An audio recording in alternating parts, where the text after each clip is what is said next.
at gagawin kong silang isang malaking bansa. Pagpapalain kita at gagawin kong dakila ang iyong pangalan at ikaw ay magiging pagpapala sa marami. Manalangin po tayo. Muli, O Diyos, nililimos po namin ang iyong kahabagan at biyaya sa oras po ito. Pagpalain po ninyo muli ang aming mga pandinig.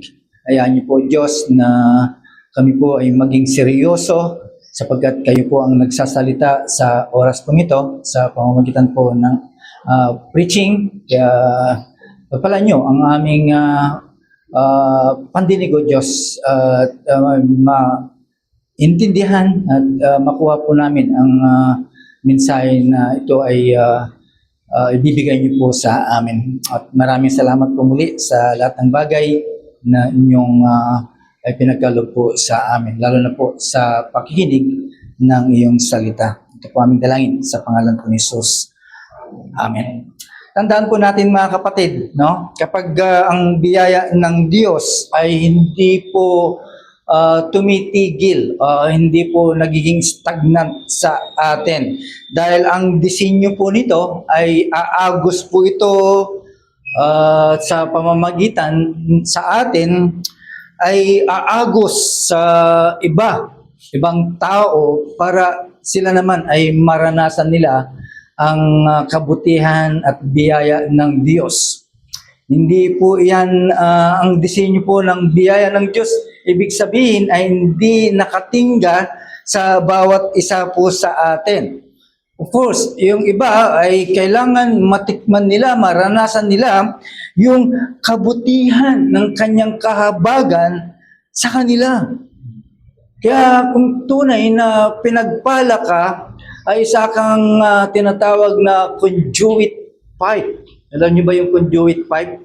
Sometimes ginagamit po yun nung unang panahon para protection sa mga wire, pag sa Meralco. Pero sa Nawasa naman, before ay yung steel pipe ang ginagamit, no? Yun po yun.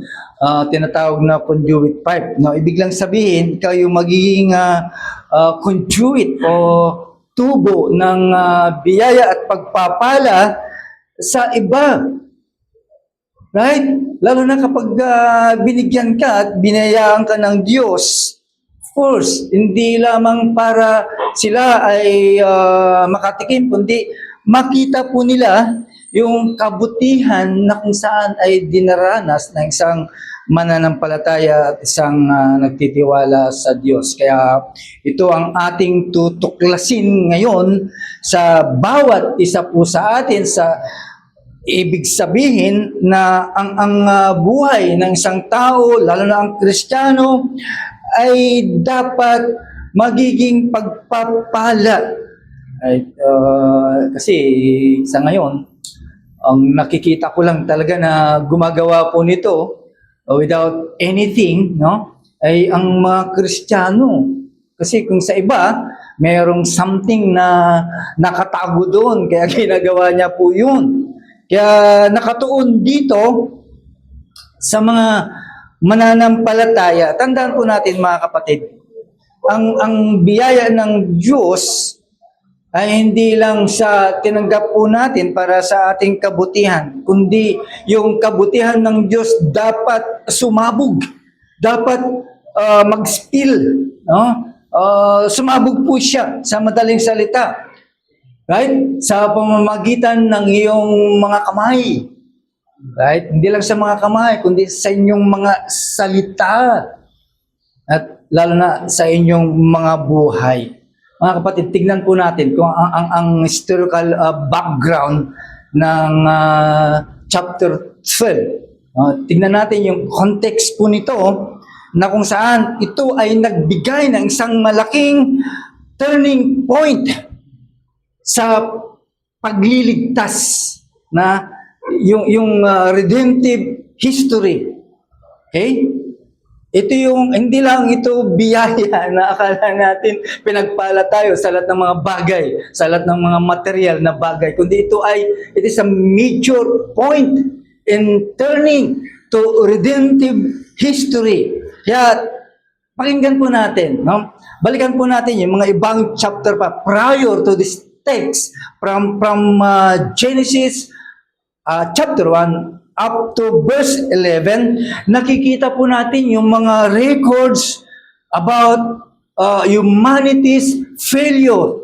Yung pagkakamali, yung pagbagsak ng sangkatauhan. Di ba? Nauna yung pagbagsak ng tao, the fall. Di ba? Yun yung unang senaryo na nangyari hanggang sa dumating yung flood.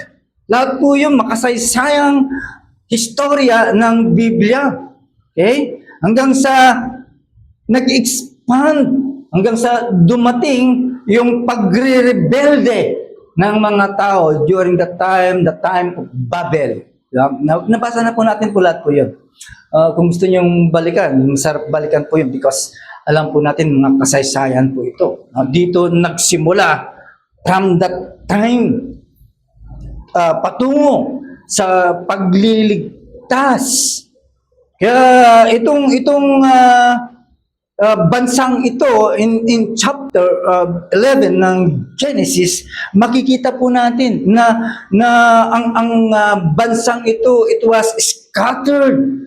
No? They are scattered in judgment.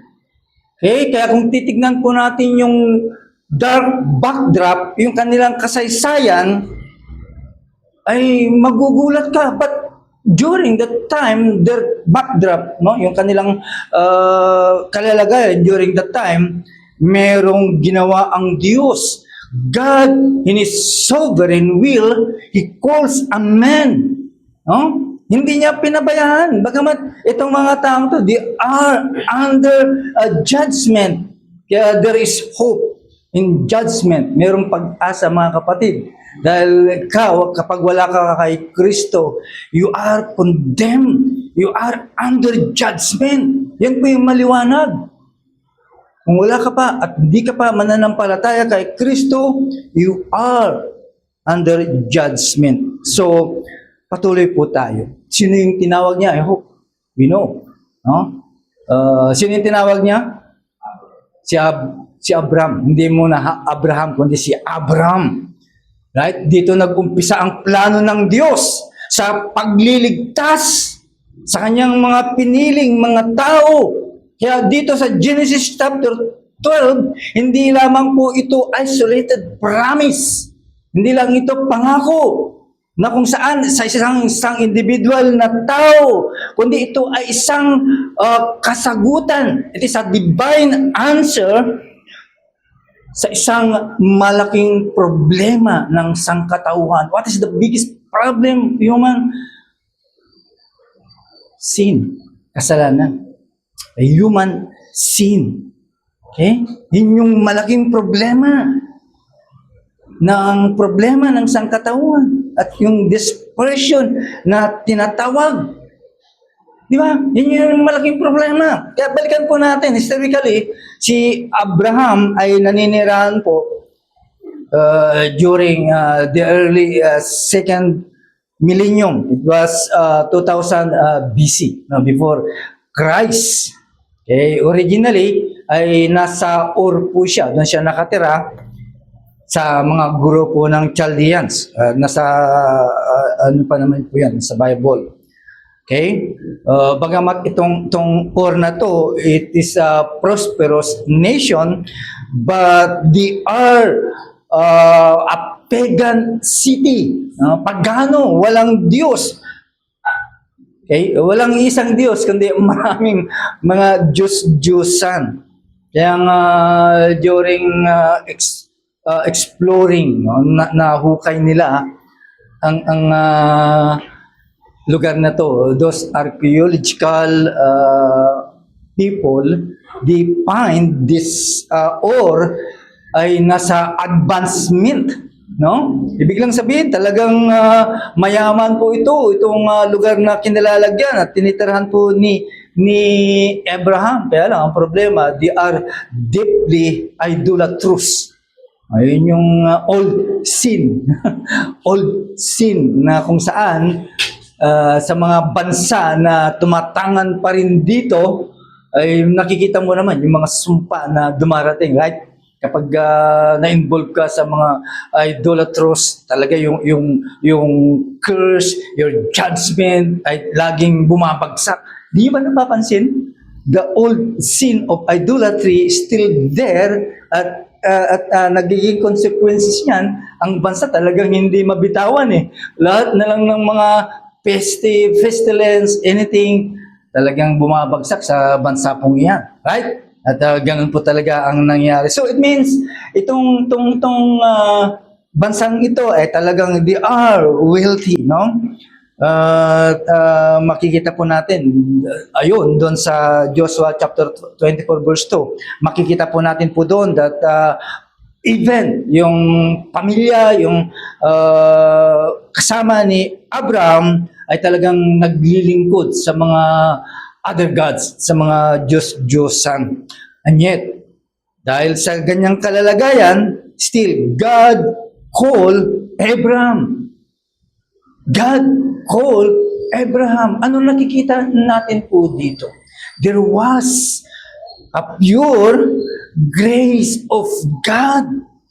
Merong biyaya, merong habag ng Diyos sa mga ganitong klase ng mga kaluluwa. Even they are worshiping other gods. Makikita po natin yung compassion ng Diyos na ibinigay kay Abraham. Mga kapatid, dito sa ating pag-aaral, na itong pinag-aaralang verse, this one verse, ay binubuksan ng Diyos. God unfolds gracious program. Merong tatlong binuksan ng Diyos dito sa text na to, because this text, it is the foundation. Merong tatlo na binuksan ng Diyos. Una, yung pagiging makapangyarihan ng Diyos. Yung purpose ng Diyos. The sovereign purpose of God. Makinig maigi kasi ito para sa inyo, para sa atin to bilang mga mananampalataya, kasi ang alam natin, tinawag lang tayo sa pagliligtas, di ba? Na sabi nga ng pastor kahapon, malayo pa yun. Hindi pa natin alam eh. So what is the center point? No, ano pa yung gagawin po natin, no, sa kalagitnaan? Although we are secured sa ating patutunguhan dahil pangako naman, kaya lang ang problema yung sa gitna, in between, no? Kaya mahalaga po ito, kaya pakinggan po natin maigi, no? Kaya merong tatlong programa na binuksan ng Diyos dito sa verse na binasa po natin, bagamat ito yung pundasyon. Una, yung sovereign purpose of God. And pangalawa, yung sigurado na provision ng Diyos. Sigurado po yun. Ayon sa text na binasa po natin. At pangatlo, yung sagrado na kadahilanan sa inyo bilang mga mananampalataya at sa iyo bilang magtitiwala sa Diyos. No? Merong tatlo na pag-aaralan po natin. Ang sabi ng Diyos kay Abraham, okay, sa unang punto po natin, sabi pa niya doon, I will make you a great nation. Okay? Gagawin kita na isang dakilang bansa. Yun ang sinabi ng text 2 po natin. So, ang ibig sabihin po nito, it emphasize God initiative. Ang Diyos ang nag-i-initiate po ito, hindi ikaw. Dahil wala kang anong gagawin mo. Pag ikaw ay isang makasalanan, anong gagawin mo? Kundi magtago, no? Ayaw umarap sa Diyos. Baka kasi sunugin ka, aayaw ka. No? Talagang tatalikuran mo ang Diyos. Tandaan po natin mga kapatid, alam naman po natin na si Abraham ang hindi siya naman ang nag-create sa nasyong ito para maging sikat o dakila, di ba? It was not his effort and power, di ba? Kundi ang Diyos ang umakto po nito. Tandaan po natin, this is a divine promise. Kaya pag nangako ang Diyos, 100% yan talagang tanganan mo. Put it in the bank. Kumbaga sa magiging reserba mo ito, pwede mong i-contest sa Diyos. No? So this is a divine promise. It will fulfill in God's timing. Maghintay ka lang. At yan ay gagawin ng Diyos po yan. Huwag mo siyang pangunahan. Di ba? Patulad ng kaligtasan. Yung story ng kaligtasan. Di ba? Hindi naman nag-umpisa sa paghahanap ng tao di ba? It's not a human seeking about salvation. Kundi it is a divine choosing. Di ba? Hindi ikaw ang nag-initiate para ikaw ay maligtas. Kundi ito yung pagpili ng Diyos sa iyo. Imagine, 1 billion of people. Pero mapalad ka dahil kasama ka sa kanyang pili. Di ba? Mapalad po tayo sapagkat it is a divine. Okay? So, balikan po natin si Abraham. Alam naman po natin si Abraham, walang anak po yun. Di ba? Matanda na po siya. Okay? At siya ay naninirahan sa mga tao na mga pagano. Okay? Of course, una sa lahat, wala po siyang palatandaan na magkakaroon po siya ng sariling magiging bansa. Pero sa pagkakataon po yun, still God speak to him na merong kasiguruhan. Merong sigurado.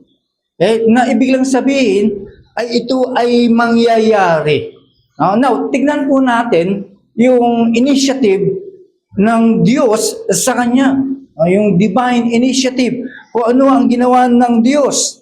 Tandaan po natin, mga kapatid, ang Diyos, ang siyang nag-iisang kumikilos po dito. He is the one, the sole actor. No? Walang ambag si Abraham dito. No? Hindi si Abraham ang nakapag-negotiate po dito. Ang Diyos ang nakikipag-negotiate. Kaya ang trabaho mo ay tumanggap. Tatanggap lang. Right? So nakita po natin yung drama during that time. Okay? Kaya yung tipanan, hindi po ito nag-umpisa sa kooperasyon, no? Kundi ito ay nag-uumpisa sa isang Diyos at ito ay kanya talagang in-establish. Diba? Wala ding pangako si Abraham na ganito ang ganyan gagawin. Diba? Kundi ang Diyos ang nagbigay ng tipanan. Kaya makikita po natin, yung pattern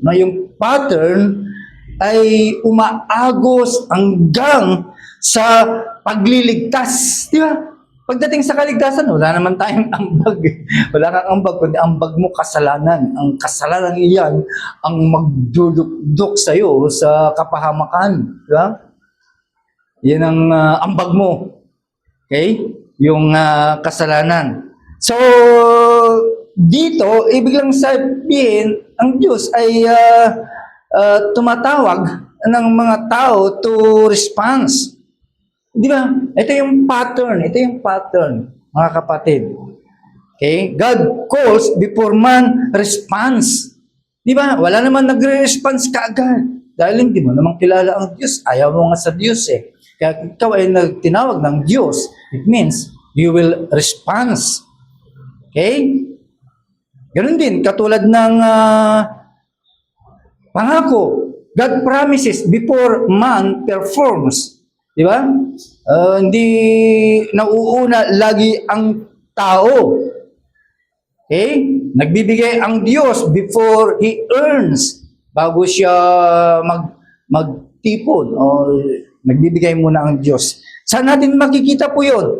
Sa Genesis chapter 17 verse 5, God renames Abraham. No? Kaya naging Abraham po siya. So, ang tawag sa kanya, he was the father of many nation. Di ba?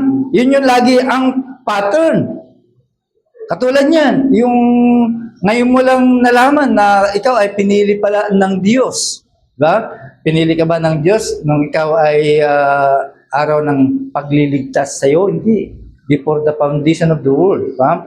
Imagine yung lalim nung pinaghuhugutan po natin. Kaya itong mga bagay na to ay security po ng isang mananampalataya. Right? Kaya lalong lumalalim. Diba? So, it's a divine. Now, makikita po natin yung impossibility ng isang tao. Di ba? Sa atin, lahat impossible. Kaya from a human standpoint, yung pananaw ng tao, ang pangako ng Diyos ay isang madilim sa atin. Di ba? Pag nangako ang Diyos, of course, hindi ka naman kaagad maniniwala hanggat hindi ka tapat na nagsasaliksik ng Biblia para malaman mo na talagang pangako ng Diyos ay talagang totoo. Kaya very absurd sa atin in terms of human standpoint. Di ba? Absurd po yun. Kaya balikan po natin, si Abraham ay during the time he was 75 years old. Okay? Alam naman po natin si Sarah was barren. Di ba? Wala po siyang anak. Kaya kung titignan po natin ang mag-asawa pong ito, talaga silang walang tagapagmana. Di ba? Kung titignan po natin yung sitwasyon ng kanyang buhay, talagang hindi isang magandang example. Di ba? Imagine, wala nang tagapagmana, walang hair, walang position, land position, walang political power, okay? Walang makikita na magkaroon sila ng maging bansa, pero dito na kumilos ang Diyos, di ba? Kaya tandaan po natin mga kapatid, ang Diyos ay gumagawa at kumikilos, okay, in human impossibility. Okay, kung wala kang kakayanan, wala ka talaga anything, diyan kumikilos ang Diyos. Why? Because para siya ay maparangalan. Diba? Para mabigyan. Ganyan po ang Diyos po natin. Okay? Naghahanap ng tawag ito, ng paglambing sa iyo, sa Kanya. Diba? Ayaw niya na merong kaagaw. Ayaw niya na meron siyang binabalingan. Kundi sa Kanya lamang nakatukon. Diba? Yun yung nais ng Diyos para sa atin. Kaya mga kapatid, lahat ng mga bagay na ipinangako, na natanggap mo, it was a divine certainty. Yan yung sigurado. Kaya sabi ng text again natin, sabi niya, I will make. Bakit niya ginawa po yun? Bakit niya nagsabi ng gano'n? It is a term of firmness. Ito yung salita na kung saan sinisigurado po niya. Okay? Mawala man yung pagtitiwala mo, mabawasan man yun, pero still, gagawin po rin ng Diyos po yun. Dahil dito nakasandig ang kanyang karakter bilang Diyos. Okay? Magiging hindi ka man tapat sa Diyos, pero gagawin pa rin ng Diyos. Even you are unworthy to Him, God still do what He promises. Hindi nababawasan. Hindi nagbabago ang Diyos. Okay? Kaya dito natin makikita, this term of firmness. Okay? Hindi naman sinabi ng Diyos na I might make, di ba? Kung pagkaganoon, parang tao din siya, di ba? Pwede kong gawin ito. Okay? Hindi niya naman sinabing, I hope to make. Gagawin ko, baka gagawin ko. Pero anong sabi ng Diyos? I will. Gagawin ko. So, ibig lang sabihin, yung kadahilanan ng Diyos sa'yo, sa atin, lalo na yung pagliligtas, ay gagawin po niya. It cannot fail, mga kapatid. Hindi ito mababasan. Hindi ito mawawalan ng saysay. Bakit? Kailangan kilala mo ang Diyos. Kasi dito nakasandig ang kanyang pangako in His character. Kaya kailangan pag-aralan mo siya. Makita mo kung sino ang Diyos. Dahil dito naka-grounded ang kanyang character. No? Kaya nangako po siya. Nakataya dito ang kanyang character. Hindi katulad ng tao na kahit nangako at hindi niya ginawa, okay lang. Baliwala lang yun, di ba? Sometimes gano'n. Kahit tawagin kang sinungaling ka, okay lang. Pero hindi ang Diyos. Dahil dito nakasandig ang kanyang karakter. Kaya nga mga kapatid, ito yung kadahilanan para manatili ka, mag-rest ka sa kasiguraduhan. You can rest securely. Huh?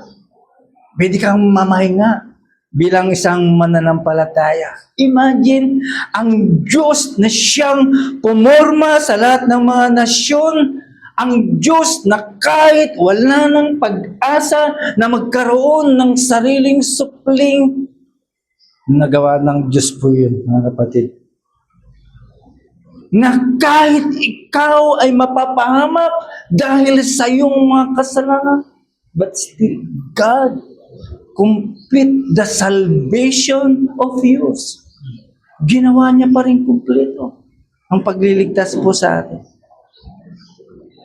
Kaya, aralin mo, saliksikin mo ang Diyos. Dahil sabi po ng Numbers 23 verse 19, God does not lie. No, hindi siya nagsisinungaling sa iyo, hindi siya magbabago sa iyo. He began a good work. Ang Diyos na nag-umpisa sa iyo, sa simbahang ito, He will complete it. Okay? Tatapusin niya na ito ay kompleto. Now, tingnan po natin yung trajectory ng pagliligtas. Right? Papunta na po tayo doon. Kasi ito yung climax eh. Hindi yung climax na pagpapala. I hope na all believers are all blessed. Hindi sa material na bagay. Right? Kaya tingnan po natin. Okay? Yung pinangako ng Diyos kay Abraham, hindi lamang ito para sa expansion ng kanyang lahi, sa kanyang mga kababayan. Okay? Kumbaga, yung redemptive na gagawin po dito in His scope ay kaya nga sinabi niya, I will make you a great nation. Na ibig sabihin, this great nation will be the channel. Siya yung magiging conduit, channel, na kung saan dito lalabas ang isang Messiah, tagapagligtas. Ang galing ng plano ng Diyos. Kaya dito si Paul talagang tinatahasang sinabi niya na maliwanag sa Genesis chapter 3 verse 16. Okay? Sinabi niya po doon that Jesus Christ is the ultimate seed. Okay? Imagine, nakarating po doon. Kaya mapalad po tayo because kahit tayo mga hintil ay dumating ang biyaya ng Diyos because of Abraham. Kaya mga kapatid, dito sa Genesis chapter 12 verse 2, dito nag-umpisa yung tinatawag na estado ng pagbuo, okay, ng pagliligtas. This is the this is not a proto-evangelium, no? Kundi this is the proto-gospel. Dito nag-umpisa ang gospel dito sa Genesis chapter 2. Hindi doon sa chapter 3 verse 15 with this proto-evangelium, right? O yun. Dito nag-umpisa ang proto-gospel sa Genesis chapter 2 verse 2. No? Dito nag-umpisa yung tinatawag na pagmimisyon. Dito nag-umpisa din yung embryo ng mission field o pagmimisyon. Right? Dito rin nag-umpisa yung fulfillment about Christ. Di ba? Kung ating makikita, mga kapatid, kaya tignan po natin. In transition, God's purpose does not stop with forming a nation. Hindi siya tumigil po doon. Okay? So, ibig lang sabihin, itong text na tangan-tangan po natin, it moves from God's sovereign purpose to God's gracious provision. Nag-provide po siya. Okay? Nag-provide po siya ng isang Messiah. That's why sabi ng Diyos kay Abraham, I will bless you. Pangako ng Diyos po ito. Hindi ito, pasaring lang. Nangako ng Diyos. So it means there is a sure provision of God. I will bless you and make you name great. Okay? Kaya napakaganda ang deliberation ng text pong ito. Okay? Nagumpisa ang Diyos sa isang individual, pero nag-shift po isa sa corporate promise, a great nation. No? Nagumpisa po siya, I will bless you. And then, pumunta po siya sa great nation. Tingnan po natin kung ano ang ibig sabihin po dito. Di ba? Una, nag-umpisa po siya sa personal. Sa'yo, nag-umpisa po siya sa personal assurance. Okay? Nangako na ba ng Diyos sa'yo? Marami. Basahin mo ang Biblia. There is 10,000 promises na mababasa mo po dyan. Kung hindi mo pa natuklasan lahat, you try. Okay? Para magkaroon ka ng personal assurance. Diba? Ang sabi naman ng Diyos po din, I will save you. Okay? This is a personal. Or even, I will bless you. No? Na ibig lang sabihin, ang Diyos na nag-umpisa ng kanyang trabaho, darating, mga kapatid. Okay? Sa pagtutupad sa bawat individual na mananampalataya. Mga kapatid, sa palagay ninyo ay isa lamang itong kayamanan o generosity ng Diyos? Okay? Dahil mayaman ang Diyos, pinagpapala kahit hindi mananampalataya. What is the common grace? Sila pinagpapala din tayo. But for you, as a believer, ay meron kang special na biyaya galing sa Diyos. Di ba? So, walang talo po doon. Kahit hindi sila magtiwala at maniwala sa Diyos, pero still, they receive the common grace. Di ba? Pero sa iyo, isang mananampalataya, there are special grace for you. Kaya itong biyaya na to, hindi lamang po ito uncertain generosity, kundi ito ay kasiguruhan ng kanyang pagbibigay because it was grounded in His covenant faithfulness. Tapat. Ang tipan ng pagkatapatan ay ibinigay sa iyo. Kaya walang problema sa isang mananampalataya because alam naman po natin kung saan nanggagaling ang lahat ng mga bagay kung ito. Basta ang titignan natin dito sa ating teksto, yung blessed na tinatawag. This is the key word na dapat po nating tandaan. Kung lalaliman pa natin ang ibig sabihin po nito, in Hebrew term, they call it barak. No, na ang ibig lang sabihin, this is a covenant. It is a divine favor for you. Pag sinabing ng Diyos na pagpapalain ka, this is a covenant or this is a divine favor para sa bawat isa po sa atin. Okay? Nakakita na ba kayo na isang magulang na pag sinabing pagpapalain kita anak, anong makikita mo sa kanya? Makikita mo yung kanyang human smile, di ba? Pero dito hindi. Divine smile ng Diyos. Wow! Imagine, natutuwa ang Diyos sa kanyang mga anak. Kapag nangangako, hindi lang siguro natin nakikita po yun. Wala namang sinasabi sa Biblia, pero sa pagkakaintindi po natin, ganoon talaga, di ba? Kasi pag nagbigay ka ng blessing, talagang din yung natutuwa siya, di ba? Wala naman nagbibigay ng blessing na ganito. Maliban na lang kung, ito sandaan. Binagsak sa harapan mo. Pero hindi ganun po ang Diyos. Okay? Ginagawa niya po ito under His God's covenant smile. Okay? Hindi ito mga material na mga bagay, kundi ito yung kanyang pangkalawakang kabutihan ng Diyos. Kaya pwede kang manangan, pwede kang mamahinga bilang isang mananampalataya. You can rest. Okay?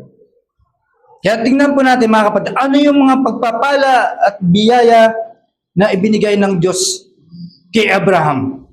May mga nakikita ba kayo doon? It's parang sa'yo. Anong pagpapala na ibinigay ng Diyos sa'yo?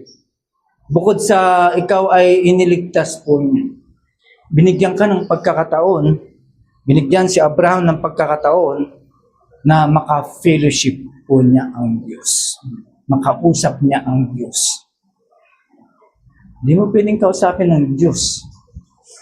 Galit sa iyo dahil sa kasalanan. Sinasabi naman ng Bible, you are enemy of God because of sin. Pero nawala na po yun eh. Kaya there is a spiritual favor sa iyo na ibinigay. Yung pwede kang makapag-usap sa Diyos. Right? Ano pa? Ang biyaya na nakikita po natin na binigay ng Diyos sa inyong observation. Nakita po natin po doon yung kanyang providential care. Di ba? Alam naman natin na naging maraming kaaway si Abraham, maraming tumumugis sa kanya. Ganun din ikaw. Araw-araw, tinutugis ka nga ni Satanas eh. Yung demonyo eh. Kahit ang araw nga ng linggo eh, sige, matulog ka pa dyan.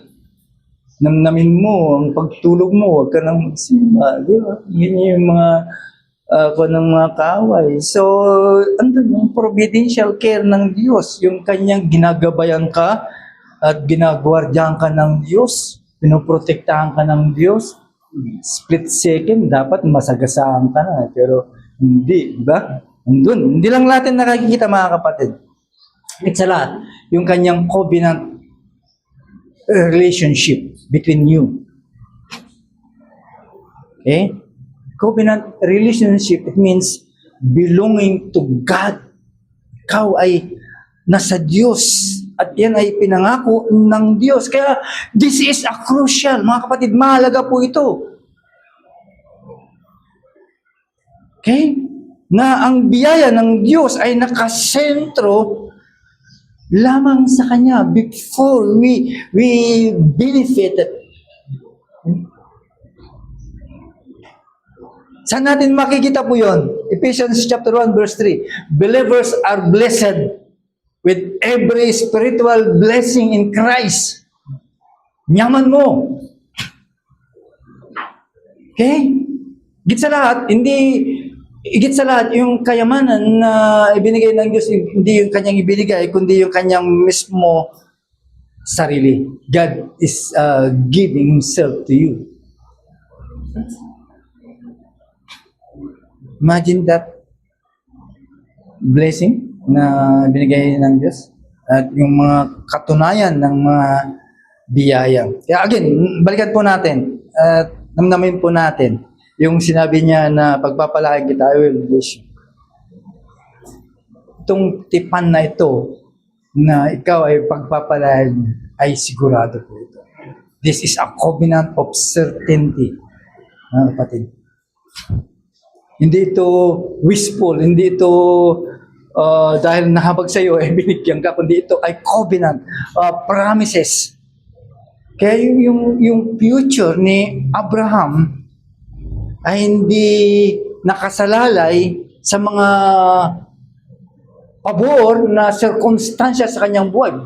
Bagamat pinagpala ka sa trabaho, biglang sabihin ay nandoon na yung I mean, we believe na pinagpala tayo ng Diyos dahil binigyan ka, pero hindi doon nakasalalay po yun. No? Yung lakas at lakas po natin, hindi doon nakasandal. Okay? Hindi rin yung sa personal merit po natin, nakasandal po doon. Kundi saan nakasandig ang mga pangakong po ito. Kundi doon sa unchanging character of God. And even sa kanyang kadahilanan sa iyo. Okay? Tingnan niyo si Abraham, despite sa kanyang mga failure, diba? Marami din pagkakamali si Abraham.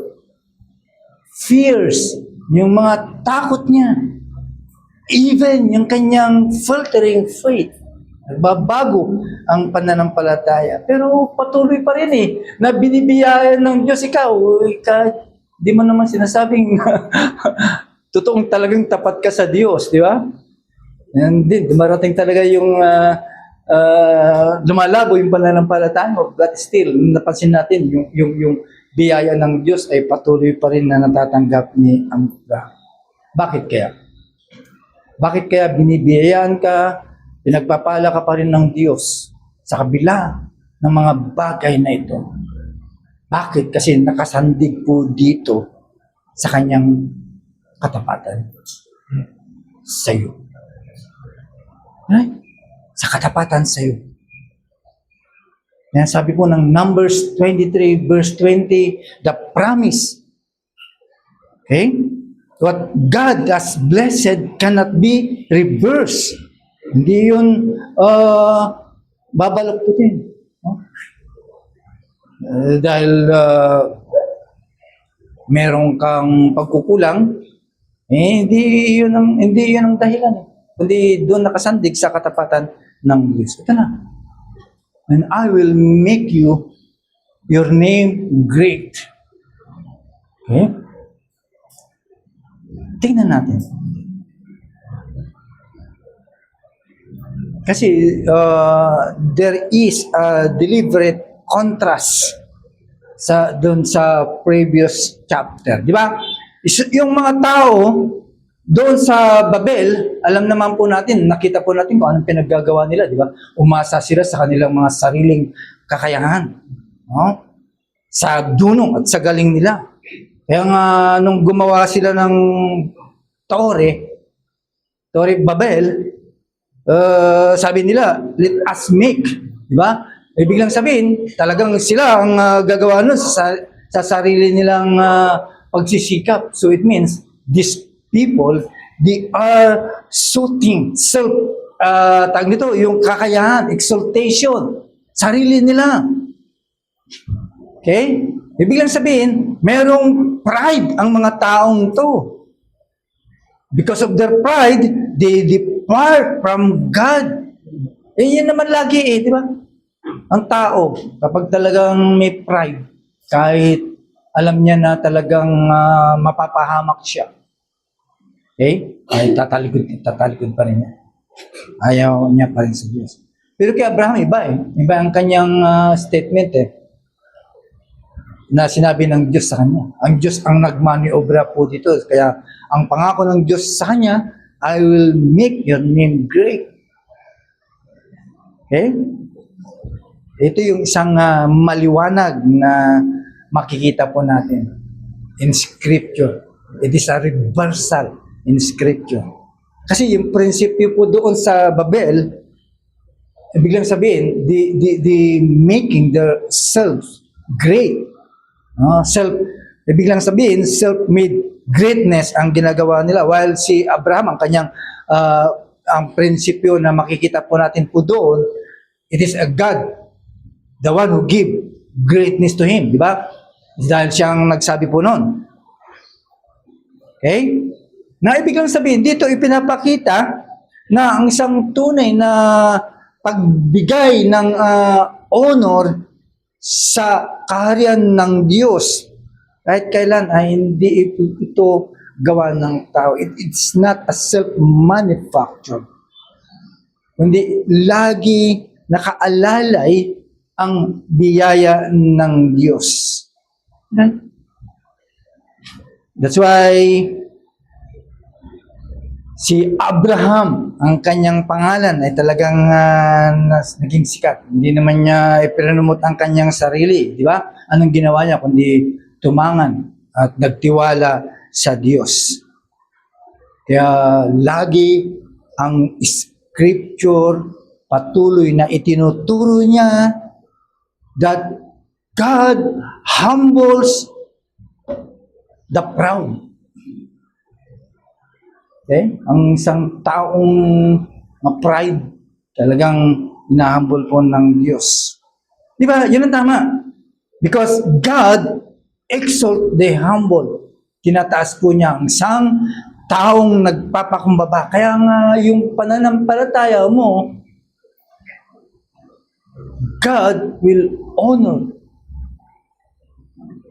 Okay? No-honor ng Diyos ang yung pananampalataya mo. Dahil sabi ng scripture, those who honor me, I will honor. Kaya kahit yung pananampalataya mo, medyo weak po yan, still God will honor. Eh?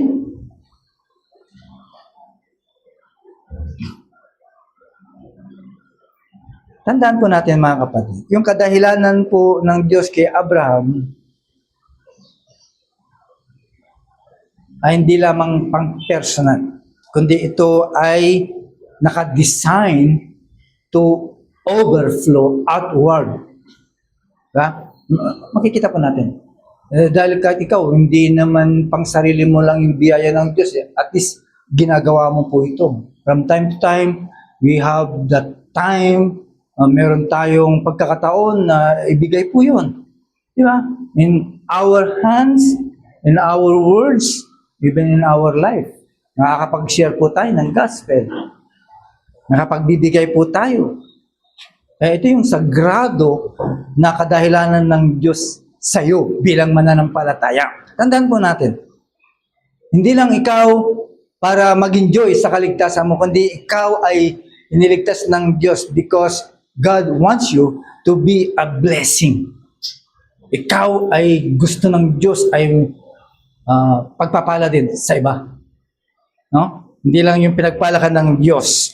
Now, ito na yung climax. This is the climax of the promise of God. Kaya yung kanyang tipanan, okay, it is a progressive.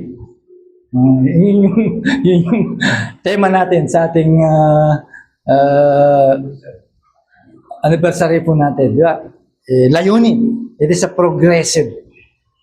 It is intentional and progressive. That's why God chooses Abraham. Tandaan mo natin, God chooses Abraham. Pwede ka namang piliin ng Diyos. Pinili ka na nga eh. God blesses Abraham. Ito na yung pinaka-dulo nito. God sent Abraham. No? God will send you. Ito yung pinali na inilabas, yung biyaya na galing sa langit na dapat tanggapin at hindi dapat ma-terminate sa atin. Yeah? Kasi sometimes pag nakita po natin na secured ka sa kaligtasan mo, never mind na to others, di ba? Ayoko na eh. Basta ako, kontento na ako. Siguradong ligtas na ako. Di ba? Ganun yun eh. So, ibig lang sabihin, hindi pwedeng ma-terminate sa atin dahil tayo yung recipient. Ibig sabihin, di titigil po doon. Okay? Dapat ang biyaya ay tinanggap at ang biyaya, it will transmit. Okay? Tinanggap mo, kailangan matransmit din sa ibang tao. Okay? Si Abraham naman, hindi lang naman pinili para sa kanyang sarili lang naman eh. Hindi yung pribilehiyo para sa kanya. Pinili siya for a purpose. Ganon din po tayo. Pinili ka ngayon, maaga kang pinili, dahil meron kadahilanan. Okay? Maaaring may plano ang Diyos sa bawat isa po sa atin. No, dito natin makikita.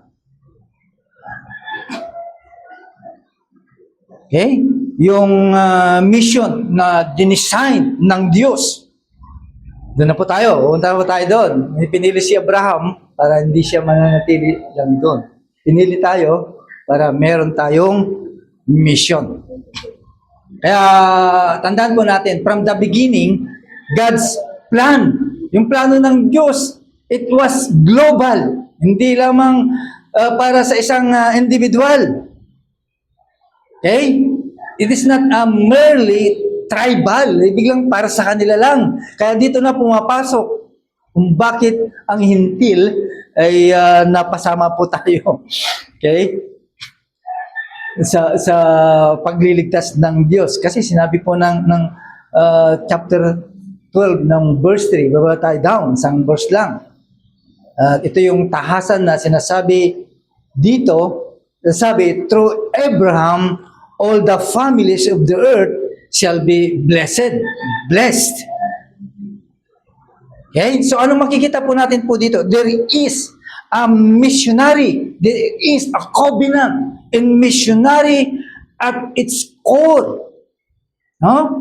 Hindi lamang natatapos kay Abraham, hindi lamang natatapos sa iyo ang gawa ng Diyos. Kailangan merong global and its core.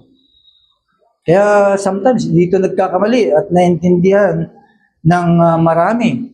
No? There is a common misunderstanding. Lalo na pagdating sinabi ng eleksyon, yung pagpili ng Diyos. Di ba? Porkit merong eleksyon, pinili ka ng Diyos, ibig lang sabihin, personal comfort mo na yan. Di ba? Kasi nagkakaroon kasi ng common misunderstanding regarding this sa pagmimisyon, yung pagpili ng Diyos. Okay? Sometimes ganun ang pagkakaintindi, no? A personal comfort for me because I was elected. Pinili ako ng Diyos. Personal comfort 'yon. Biglang sabihin, natitigil na sa iyo 'yon. Sometimes ay spiritual elitism sa tawag sa atin, yung taas ng noo natin. Ganun ang pag-iisip natin. Even dumating na it is an isolated privilege sa bawat isa po sa atin, di ba? Lahat po yun ay kung titignan mo, tama naman. Dahil ikaw ay pinili ng Diyos. Di ba? Pero tandaan po natin mga kapatid, ang lahat pong ito, it is a instrumental usefulness in God's redemptive plan. Kaya nga, pagdating ng verse 8, yung gospel was preached beforehand to Abraham. Imagine, no? Yung gospel ay umiikot na dito sa Genesis.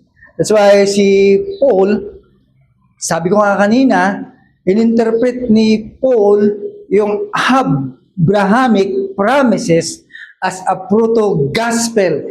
The first promise of gospel, the gospel in seed form. Doon, yung embryo kanina, doon na pinoforma yung gospel. Now, pakinggan po natin mga kapatid. Na ibig lang sabihin, nag-umpisa sa isang tao kay Abraham dito sa aklat ng Genesis na kung saan umabot sa mga ibang bansa through Christ. Umabot dito sa Pilipinas. Umabot individual sa iyo. Umabot sa iyo ang gospel. Kaya ngayon, nandito ka para mapakinggan mo ang magandang balita ng pagliligtas. Na kung saan si Kristo ang kadahilanan. Right? Tingnan po natin yung purpose, yung grammar of purpose. Sabi ng text po natin, you shall be a blessing. Okay? Ano ang meron po dito?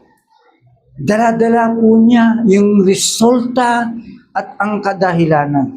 Kaya yung text na ito, umaagos. Kaya pinagpala ka para maging pagpapala din ng iba. Ibig lang sabihin, ang pagpapalang ito ay magiging kadahilanan para ikaw ay magkaroon ng misyon. May misyon ka. Ano ang mission mo? Para makarating naman sa iba. Kaya yung pribilehiyo na meron ka ngayon ay meron ka akibat na responsibilidad. Okay?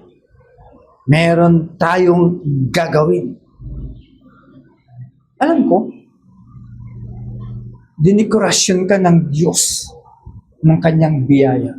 God decorates His grace to you. Punong-puno ka ng biyaya ng Diyos. Yan.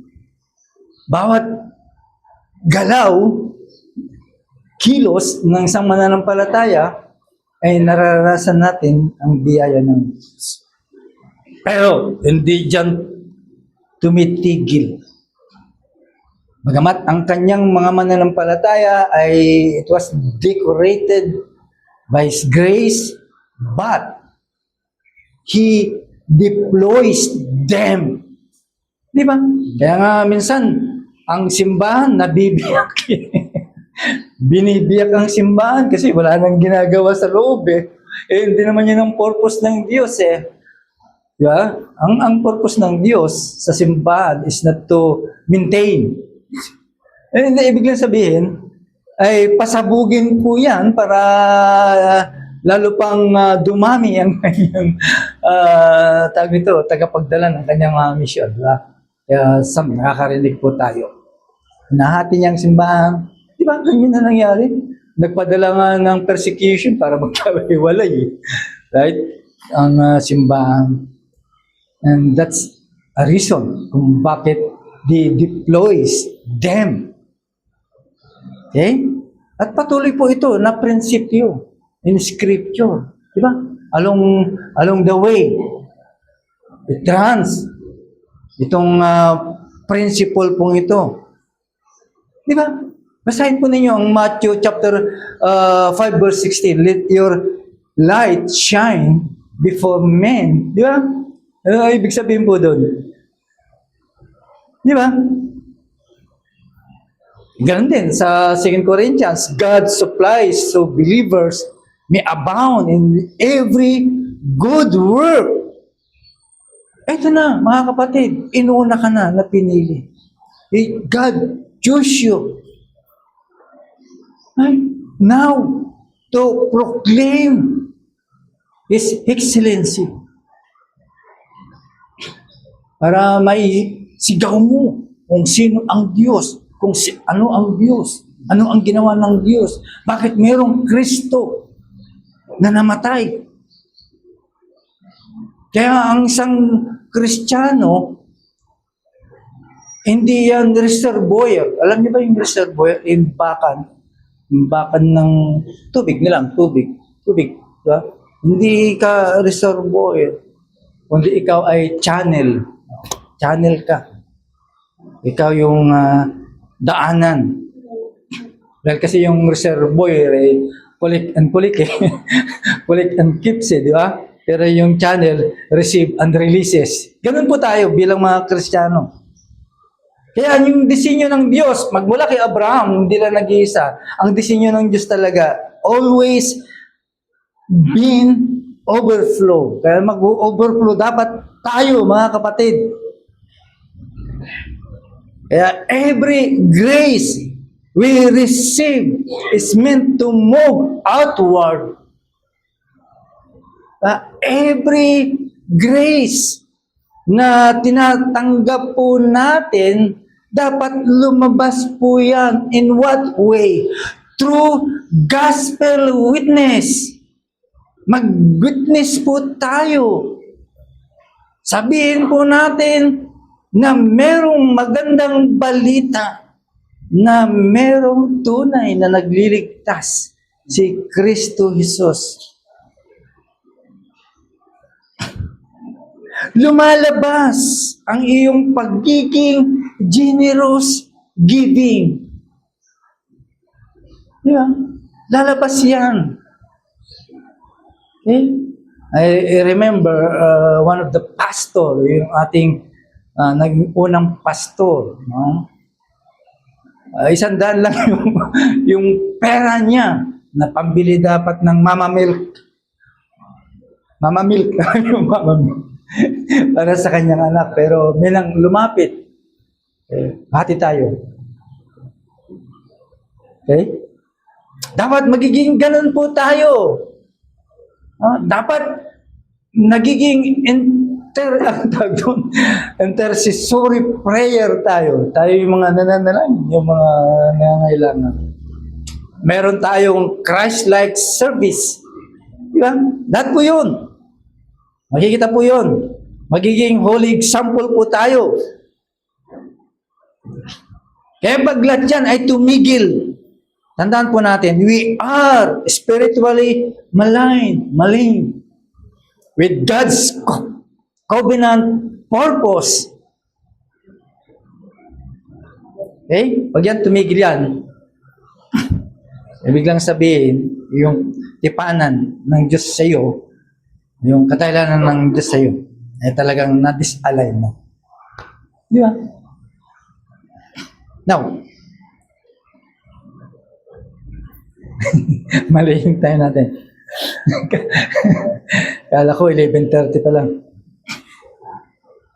Tignan po natin yung kapunuan ni Kristo sa church. Okay? Ito naman talaga yung bunga nito, yung ultimate. Ito yung magiging katapusan nito. Na itong pangako ay makikita sa kabuuan ni Kristo. Okay? The true seed of Abraham, through whom the nation are blessed. Ano ibig sabihin nito? Through union with Christ, dahil sa pakikiisa natin kay Kristo, mga kapatid, ang simbahan ngayon ay siyang tumatayo sa pamamagitan ni Abraham. Yun na ibig sabihin, yung missionary stream, doon nag-start. Okay? Doon nag-start. Kaya, bagamat si Abraham, he was the shadow, no? Pero, ang church ngayon, it was a corporately in substance. Ibig sabihin, tayo ngayon ang simbahan na merong substansya para dalihin ang magandang balita. Patuloy pa rin ito, mga kapatid. Itong pattern na ito ay patuloy pa rin hanggang ngayon. Di ba? Tandaan po natin, niligtas ka ng Diyos sa biyaya. God saved us by grace. God bless us in Christ. God sent us into the world. Yun yung pattern. Yun din yung pattern during Abraham. Kaya nga maraming mga error na dapat makontra dito. Okay? Imagine, tumanggap ka ng biyaya ng kaligtasan, biyaya ng mga material, pero wala kang burden sa itamang tao, sa mga kapatid. Wala kang compassion. May kakayanan ka, pero wala ka namang compassion sa kapatid, di ba? So, ibig lang sabihin, meron kang blessing, pinagpala ka ng Diyos, pero wala ka namang burden. Niligtas ka pero hindi ka naman nagsiservisyo. Ibig sabihin, salvation without service. Yun yung problema. Nasa iyo ang biyaya. You receive grace. Pero without gospel witness. Kaya tandaan po natin, ito yung pattern pala palagi. Kapag tumanggap ka ng biyaya, it is merong kaakibat na responsibilidad. Meron tayong dapat responsibilidad. If you receive the grace of salvation, meron po tayong responsibilidad. Mga kapatid, ang Genesis chapter 12 verse 2, it reveals the heartbeat of redemptive history. Dito pa lang, nireveal na ang puso ng pagliligtas ng Diyos sa tao. Kaya yung kadahilanan ng Diyos, it was a sovereignly purposes. God provides graciously. Niligtas ka na. And God, He put you there positionally. Ibig sabihin, nakakasiguro ka na sa kinilalagay mo sa pagliligtas sa iyo. Okay? So it means, He position you as a missionary. Okay? Kaya dito sa ating pinag-aralan ay nakikita po natin the fullest fulfillment in Christ, the true seed of Abraham, through whom the nation are blessed. Nakasama po tayo mga kapatid. Bago tayo magtapos, okay? In application, we must rest in God's sovereignty. Mananampalataya. Ikaw, isang mananampalataya, maaring meron kang kahinaan. Dala-dala mo ang kahinaan. Maaring nasa iyo ang barrenness. Okay? Or dumating yung talagang walang kakayanan, impossibility. Pero tanda mo kapatid, it will not limit God's work. Hindi mo mapipigilan ang gawa ng Diyos. Di ba? Just as God built a nation from Abraham and Sarah's impossibility, He can accomplish His purposes through your insufficiency. Kaya ganyan kagaling ang ng Diyos. Kaya ganyan magtiwala ka sa plano ng Diyos because this is a certainty. Kaya hindi makakapigil. You cannot frustrate your limitation sa pangako ng Diyos. Still, it will continue. Kaya kung meron ka mga challenges na inaharap ngayon, paalala mo ang sarili mo. Paalalahanan mo ang sarili mo. God, power, and purpose are greater than any you have, any circumstances you have. Yan ang dapat po natin tignan. Kaya mamuhay ka bilang daluyan ng biyaya ng Diyos. Hindan po natin, yung biyaya ng Diyos dapat hindi ma-hoard sa iyo. God blesses us not to hoard His grace. Hindi dapat tumigil ang habag at biyaya ng Diyos sa iyo. Dapat mag-transmit ito na bawat spiritual na biyaya, material na bagay, or any relational blessing na tinatanggap mo, dapat umagos. Okay? Umagos sa buhay ng iba. Okay? Ayawan po natin yung ating mga sariling na nagiging kampante po tayo. i-refuse a centered faith. Mga kapatid, ang gawin mo is to follow Christ. Bakit? Siya ang kapunuan ng biyaya ng Diyos. Kung wala si Kristo sa buhay mo, walang biyayang pagliligtas sa iyo. No, any promises. Lahat ng mga biyaya na ipinangako ng Diyos kay Abraham ay matatagpuan lamang in the fulfillment in Christ, the true seed of Abraham. Kaya bilang mga mananampalataya na naging kasapi sa Diyos, tandaan po natin, we are blessed in Him. At ikaw ay pinapadala para pagpalain ang iba. Tandaan po natin, following Christ means participating in God's redemptive mission. Hindi lamang ikaw ay nag-i-enjoy sa iyong kaligtasan, kundi kasapi ka sa pagliligtas. Kung ikaw ay tumanggap ng kahabagan at biyaya ng Diyos, it must be extended to the world, to your neighbors, through gospel witness, through service, through holy living. Yan ang dapat. Tayo manalangin. Aming Diyos, kami po ay nagpapasalamat sa revelasyon na aming na binuksan po ninyo sa inyong mga mananampalataya. Indeed, Lord, tunay po na pinagpala niyo po kami. Kaya dapat ang pagpapala pong ito ay sumabog, umagos, tumuloy, hindi maging stagnant, hindi dapat manatili sa amin, hindi ito ay mag-transmit sa iba, lalo na po sa mga naghahanap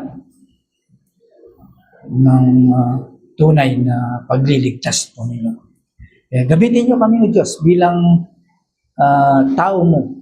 Ang simbahan pong ito ay gamitin niyo po kami upang ibahagi. At yan po yung mission na dapat namin tatahakin bilang individual at bilang simbahan. Maraming salamat sa biyaya ng salita mo, Diyos. Bagamat maraming mga pangako na aming tinanggap, pero sometimes of them ay hindi kami nagkaroon ng responsibilidad para ito ay ibahagi din. Kaya patawad po kami sa mga pagkukulang. Maraming salamat.